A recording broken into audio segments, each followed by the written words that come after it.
प्रमाणे रावण मरण पावतो, लंका विभीषणाला मिळते आणि जेव्हा का सीता आई साहेबांना बातमी कळते दशरथ राजा मरण पावलेत, म्हणजे आपले सासरे मरण पावलेत, तेव्हा सीता आई साहेब सरोवराच्या काठावरती दशरथ राजाचं श्राद्ध कर्म करतात। आणि जेव्हा 14 वर्षानंतर प्रभू श्री रामचंद्र आपल्या नगरीमध्ये येतात, किती वर्षांनी महाराज? 14 वर्षांनी आल्याच्या नंतर प्रभू श्री रामचंद्र आपल्या वडिलांचं श्राद्ध कर्म करतात, किती वर्षांनी? 14 वर्षांनी। मग मला सांगा, एक शेषाचा अवतार लक्ष्मण आणि प्रभू श्री रामचंद्र देवाचा अवतार, म्हणजे देवाच्या बापाला सुद्धा जावं लागलं। मग तुम्ही आम्ही कोण महाराज? मग गर्व कशाचा?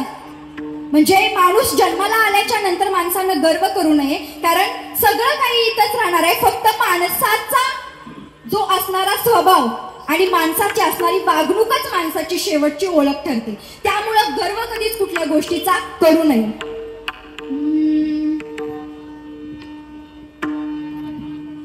किती करशील संसार नरदेह मातीला जाणार,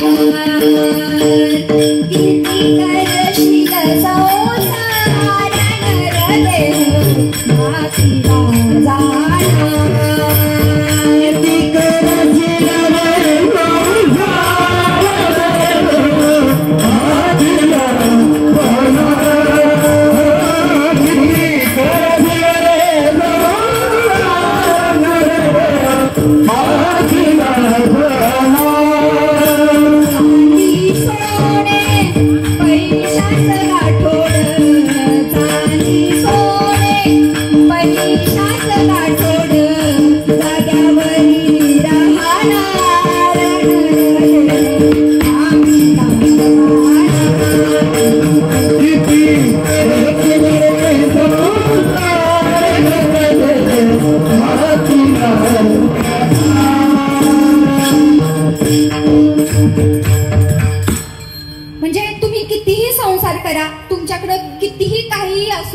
म्हणजे तुमचा पैसा, तुमची जमीन, तुमची बंगला, तुमची गाडी, तुमचं धन हे सगळं दुसऱ्याचंच होणार आहे।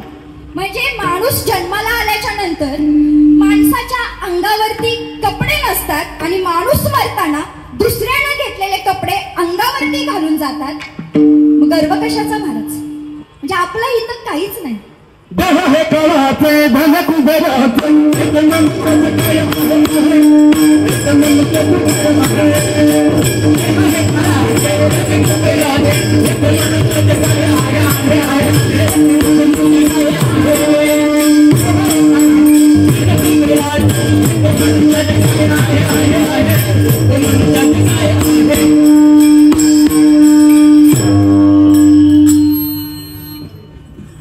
म्हणजे आपल्याला माहितीये की जन्माला आल्याच्या नंतर एक ना एक दिवस आपल्याला इथून जावंच लागणार आहे। ज्या आजोबांनी आपलं पूर्ण आयुष्य आपल्या कुटुंबासाठी वेचलं, म्हणजे घरातला बाप आणि घरातली आई ज्यावेळी जिवंत असते ना महाराज, त्यावेळी लेक कधीही कितीही वाजता आणि कुठल्याही वेळी त्या घरामध्ये येऊ शकते। पण एकदा का घरचा करता धरता बाप निघून गेला ना, त्या लेकीला चपला सोडायला जागाच राहत नाही। म्हणजे बाप असा असतो ना महाराज, म्हणजे सगळ्यांनी श्यामची आई लिहिली, श्यामचा बाप कधी कुणाला कळायलाच नाही।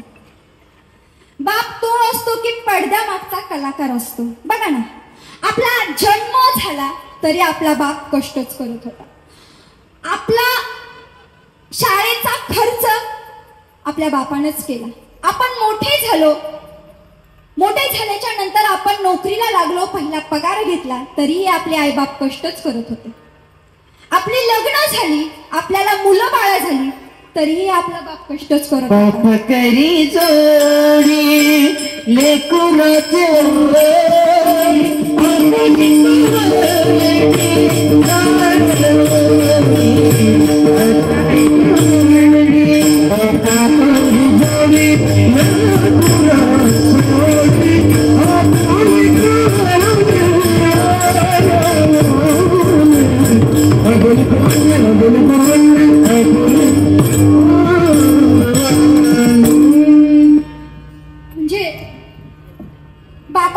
कधीच रडता नाही आली.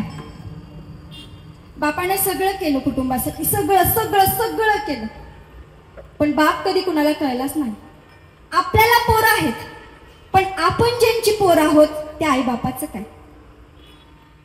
एक सांगू महाराज, देवाची पूजा करून आईबाप मिळवता येत नाहीत. देवाची पूजा करून आईबाप मिळवता येत नाहीत, पण आईबापाची पूजा करून देव मात्र नक्कीच मिळवता येतो. देव मात्र नक्कीच मिळवता येतो. पूर्ण आयुष्य वेचलं बापानं, काबाड कष्ट केलं, दिवसभर रात्रभर, रात्रीचा दिवस करून हाडाचं काढं केलं, रक्ताचं पाणी केलं, पोरांच्या शिक्षणाचा खर्च केला, पाहिजे ते गोष्टी पोरांना दिल्या.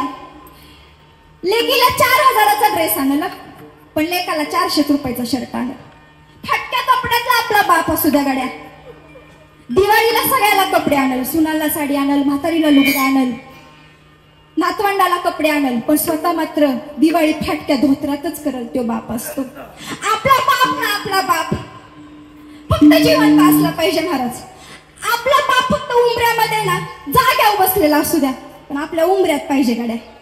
कारण जेव्हा काही आपला बाप आपल्या उंबऱ्यामध्ये बसलेला असेल ना, कोणा पर व्यक्तीची नजर नाही, आपल्या घराकडे वाईट नजरेनं बघण्याची नजर नाही, नजर. आपल्या बापानं लय केलं आपल्यासाठी, लय केलं.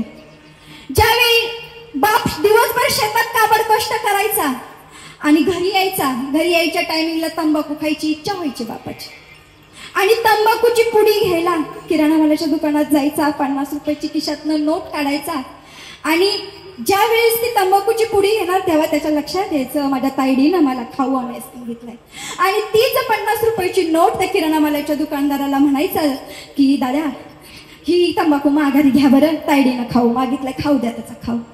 आणि तो खाऊ घेऊन घरी यायचा. म्हणजे स्वतःच्या लेकीच्या खाऊसाठी, स्वतःच्या लेकीसाठी स्वतःचं व्यसन बाजूला सारणारा ना आपला बापच असतो गड्या, आपला बापच असतो. बापानं सगळं केलं, आपलं शी शू काढण्यापासून सगळं केलं. आपल्याला चालायला शिकवलं, आपल्याला बोलायला शिकवलं, आणि म्हातारपणी जेव्हा त्याचं म्हातारपणाचं वय आलं ना, तेव्हा आपण म्हणतो काय त्या म्हाताऱ्याला कळतंय, कळल्याशिवाय झालं का नाही. सगळं काही आपल्या बापाला कळत असतं, सगळं सगळं काही आपल्या बापाला कळत असतं. स्वतःचा बाप जातो, स्वतःची आई जाती, पण त्याला कधीच रडता आलं नाही. का नाही रडता आलं, तर पोराचा आधार, नातवंडाचा आधार. मी रडलो तर माझी बायको, माझ्या सुना, त्यांना आधार कोण देणार, म्हणून त्याला रडता सुद्धा येत नाही. पण इथं बसलेल्या मंडपात बसलेला एकही बाप असा नसेल की स्वतःच्या लेकीला लग्न मंडपातून विदा करताना तो रडला नाही. प्रत्येकाच्या डोळ्यात पाणी आले गड्या, प्रत्येकाच्या डोळ्यात पाणी आले. अहो लेकीची सगळी हाऊस मौस केली, कितीही लेकी असू द्यात. एखादी लेक जर श्रीमंताला दिली ना 4-4 5-5 महिने तो बाप तिकडे फिरकत नाही, पण एखादी गरीबाला दिली ना तो 2 दिवसाला जाईल. तायडे तुझ्यासाठी चटणी आणली ग, तायडे तुझ्यासाठी लसणाच्या कुड्या आणलेत ग, तायडे तुझ्यासाठी कांदा आणलाय ग. पण ज्यावेळी ही लेक विदा होते त्यावेळेस प्रत्येक बापाच्या डोळ्यामध्ये पाणी येतं. म्हणजे बाप हा आपला बापच असतो. बापाची जागा दुसरं कोणीच कधीच घेऊ शकत नाही महाराज, कधीच कोणीच घेऊ शकत नाही. अभंगाच्या पहिल्या चरणात ज्याचे आयुष्य गेले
म्हणजे बघा ना, आपण जन्माला यायच्या अगोदरपासून जी आपल्यावरती निस्वार्थपणे प्रेम करते ना, ती आपली आई.